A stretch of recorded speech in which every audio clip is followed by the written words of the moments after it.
যেটা নওশাদ সিদ্দিকী আগের বাড়ি আমরা বাইকটা শুনলাম, সেখানেও তিনি বলেছেন যে আমি ইচ্ছে প্রকাশ করেছিলাম অভিষেক বন্দ্যোপাধ্যায়ের বিপরীতে দাঁড়াবার, মানে ডায়মন্ড হারবারে গড়ে দাঁড়াবার তিনি ইচ্ছে প্রকাশ করেছিলেন, কিন্তু দল চাননি। এবং শেষ পর্যন্ত আমরা যখন দেখেছিলাম নাম ঘোষণা হলো এবং দেখা গেল অভিষেকের বিরুদ্ধে তিনি দাঁড়াননি, সেই সময় কিন্তু বলা হয়েছিল যে তিনি তৃণমূলকে সহায়তা করবার জন্যই ভোটে দাঁড়ালেন না। সেই মন্তব্য কিন্তু সামনে এসেছিল। হ্যাঁ দেখো, একেবারেই বিজেপির তরফ থেকে এই অভিযোগ মূলত করা হয়েছে যে তৃণমূল কংগ্রেসের সঙ্গে আইএসএফ এর কোন একটা সেটিং হয়ে গিয়েছে এবং সেই জন্যই অভিষেক বন্দ্যোপাধ্যায়ের বিরুদ্ধে নওশাদ সিদ্দিকী দাঁড়াতে চায়নি।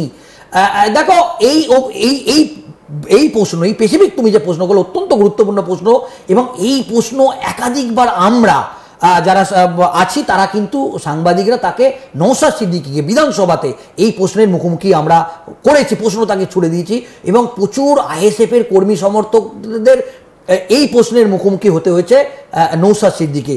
নওশাদ সিদ্দিকী যে কথাটা বলেছে, যে আমরা যেটা পরেও তার সঙ্গে কথা বলে বুঝেছি যে দল তাকে শেষ মুহূর্তে পারমিশন দেয়নি, কারণ যদি নওশাদ সিদ্দিকী অভিষেক বন্দ্যোপাধ্যায়ের বিরুদ্ধে দাঁড়িয়ে যদি হেরে যেত, তাহলে আইএসএফ এর যারা বুথ স্তরে ভাঙড়ের কর্মীরা আছে তাদের মনোবল তলানিতে চলে যেত। মানে খানিকটা হলেও কিন্তু কনফিডেন্স লেভেল যে কম ছিল সেটা তো বলার অপেক্ষা রাখে না।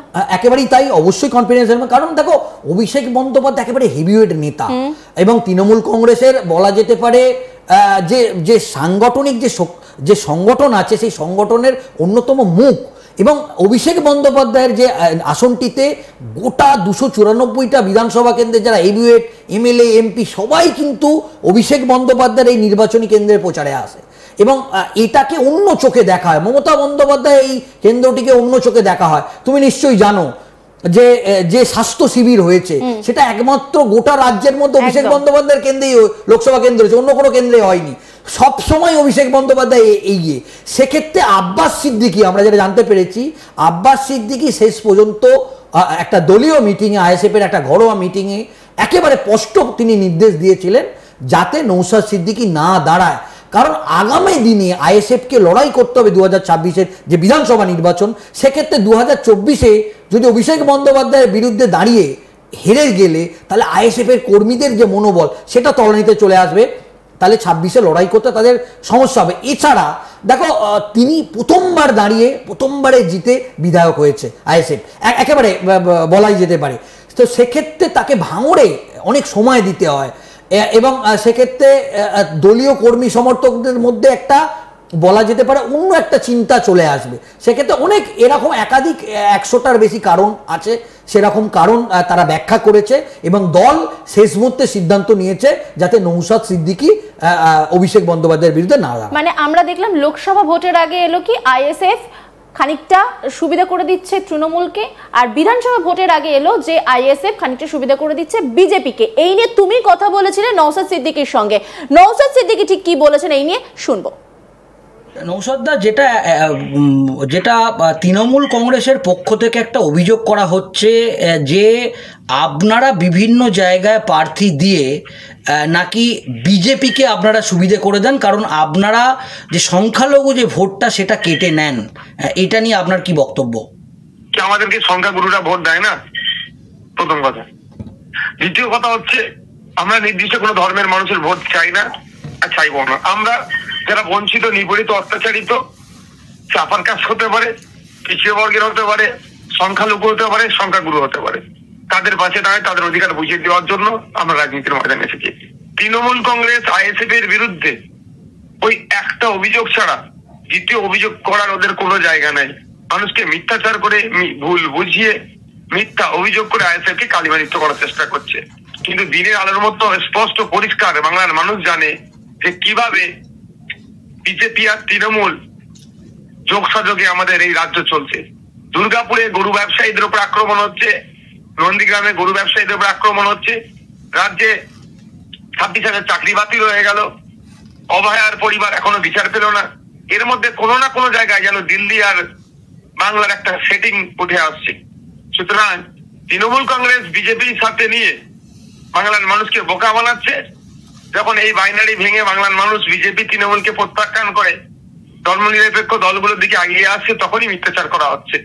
এই ক্যাসেট আর বাজবে না। 2021 সালে বাজিয়েছিল, ভোটটা নিয়েছিল, কিন্তু যত দিন যাচ্ছে বাংলার মানুষ বুঝতে পারছে যে বিজেপিকে পক্ষান্তরে এই রাজ্যে তৃণমূল কংগ্রেস কতটা সহযোগিতা করছে।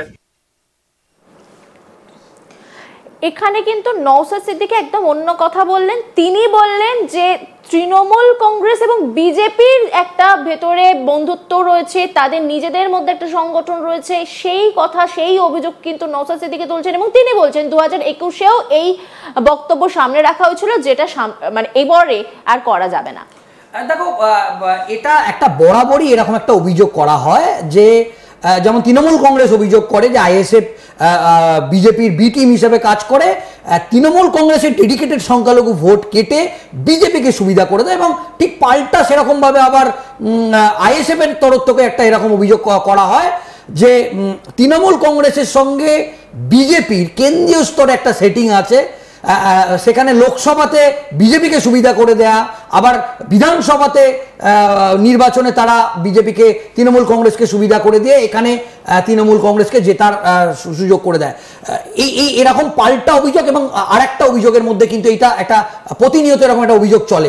কিন্তু সুচেতা একটা বিষয় বলতে হবে, তুমি নিশ্চয়ই জানো যে মমতা বন্দ্যোপাধ্যায় এই ফুরফুরা শরীফেরই একজন ধর্মগুরু কাসেম সিদ্দিকী তাকে কিন্তু তৃণমূল কংগ্রেসে যোগদান করেছে। দেখো মমতা বন্দ্যোপাধ্যায় কিছুটা হলেও কিন্তু আশঙ্কা করেছে যে এবার হয়তো আব্বাস সিদ্দিকীও মাঠে নামতে পারে। সেক্ষেত্রে শওকত মোল্লা তো প্রথমেই তিনি বললেন যে তিনি দাঁড়াবেন না বা সব কিছু।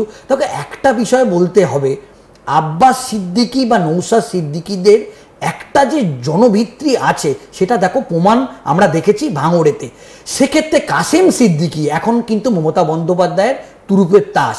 এটা হতে পারে যে আব্বাস সিদ্দিকী যদি তাকে কিন্তু কাসেম সিদ্দিকীকে ভোটে দাঁড় করানো, যে কারণের জন্যই কি কোথাও গিয়ে শওকত মোল্লা বললেন আমি দাঁড়াবো না, কোনো এমন একজনকে দিয়ে দেব যে রাজনীতির ময়দানে সেইভাবে থাকেনি। হতে পারে, এটা হতে পারে। দেখো তৃণমূল কংগ্রেসও কিন্তু আগাম খবর তাদের কাছেও থাকে এবং আমরা দেখেছি যে কাসেম সিদ্দিকীকে যোগদান করানোর পর ইতিমধ্যেই একাধিক কর্মসূচিতে বিশেষ করে দক্ষিণ 24 পরগনা সন্দেশখালীর মতো এলাকায় আমরা দেখলাম যে তৃণমূল কংগ্রেসের যে কর্মসূচিগুলো করলো সেখানে কাসেম সিদ্দিকীকে নিয়ে আসা হলো। তৃণমূল কংগ্রেস তাকে কিন্তু কাজে লাগাতে শুরু করলো সুচেতা। তো একটা বিষয় স্পষ্ট যে তৃণমূল কংগ্রেস কিন্তু কোনোভাবেই কোনো রকম কোনো রিস্ক নিতে চাইছে না, কারণ তৃণমূল কংগ্রেস একটা আশঙ্কা করছে যে আইএসএফ কিন্তু একটা দেখো সেইভাবে কংগ্রেসের যে সংগঠন সেই সংগঠন একেবারেই তলানিতে চলে গেছে। তুমি নিশ্চয়ই জানো কংগ্রেস চেষ্টা করছে প্রচুর পরিমাণে, নতুন তারা প্রদেশ কংগ্রেসের সভাপতি তারা করলেন অধীর চৌধুরীর জায়গায়, কংগ্রেস লাগাতার, কিন্তু কংগ্রেসের সংগঠন অতটা শক্তিশালী নয়।